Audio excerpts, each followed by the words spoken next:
Hey, what's up guys? This is Timely here to bring you guys another Unison League video. So, a new event just dropped called Rogue Fraternity where you guys can farm a free-to-play monster, which is Arthur. Arthur has made a reappearance, but in a new outfit. He looks like a frat boy now, so pretty cool. And I want to talk about whether if he is worth farming or not, if you guys should get him, and if you guys should add him to your arsenal. So, the main reason why you want this monster is for the stats. His ability isn't that great. So, if you look at his stats in the notices, you can see that he has 6,200 stats in each stat. That's not very high. That's almost the equivalent of a 32 cost monster. So you're going to be spending like 3 more costs for a 35 cost monster, you know, that could have the same stats as the 32 costs. It's not that bad, especially for a free to play. If you look at his potentials, he's 4,500 each for each stat. The warlords are actually like that too. They both have 4,500 in each stat, so if you get him, he's pretty much a maxed warlord almost, in my opinion.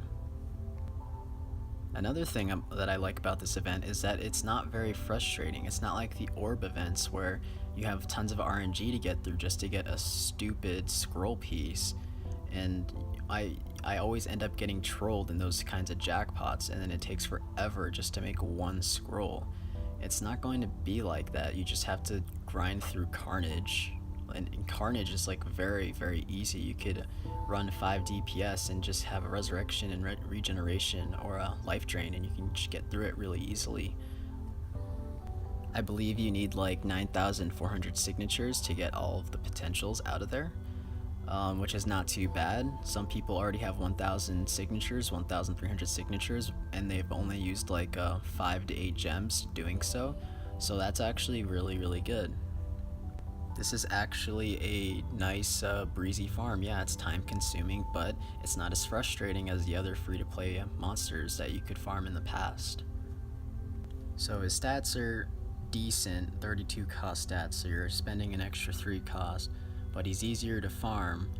I definitely think it's worth the 3 costs if you're free to play. I'm definitely going to be farming for him because I want to replace a 28 cost stat stick that I have that needs to be replaced. I also have a 29 cost stat stick that needs to be replaced as well, so I'll definitely be farming this.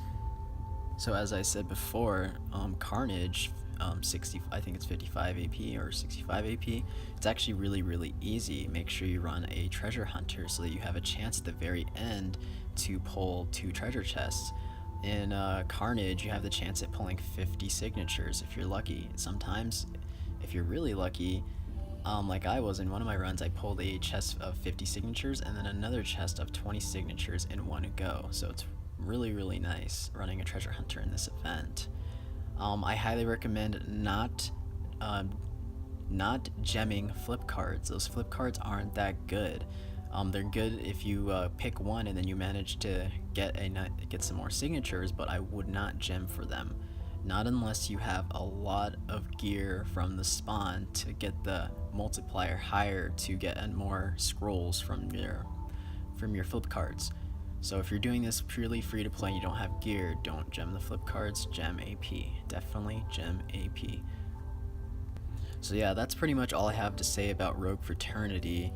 Let's talk about the monster that came out.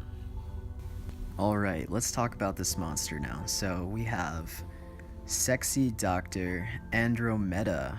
So she's actually looks like a pretty decent monster. I wouldn't say she's like really overpowered, but she looks pretty nice, and I'm really glad that she's making a reappearance because it's been so long since the A-team actually took her and made something new. She kind of like faded away over time, and her older version just like got outdated so quickly.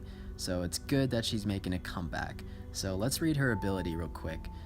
It's called Cleanliness is a Virtue. So ability power 200, damages all enemies 5 times with physical time damage with a success value of 80. So 5 times success value of 80.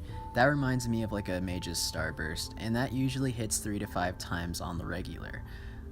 So she has a chance at like doing 600 AP to 1000 AP, so that's actually really strong. If you can manage to get her to hit 4 to 5 times, you're most likely going to one-shot the enemies on the other side. So that's pretty good. She has a high damage move, so she can play a role in PvP, dual Colo, GB. GB, she'd make a nice throw because of her time element. She can be thrown with Mitsunari, I believe, and then go for that haste unison. So that's going to be pretty nice. So let's move on to her next ability.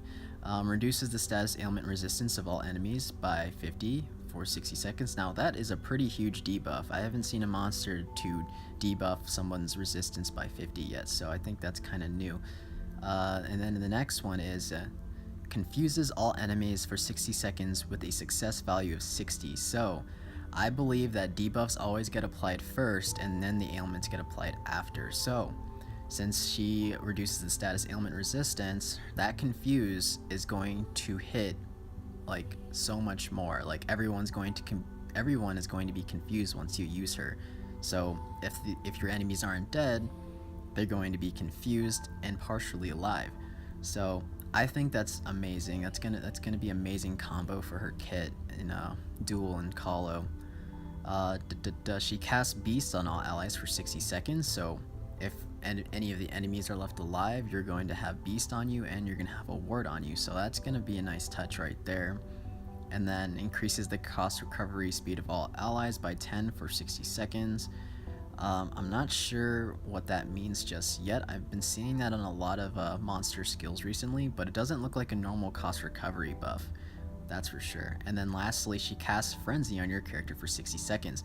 Now, this is what makes her actually really powerful in my opinion, because since she casts Frenzy on your character, she also casts Beast on your character as well.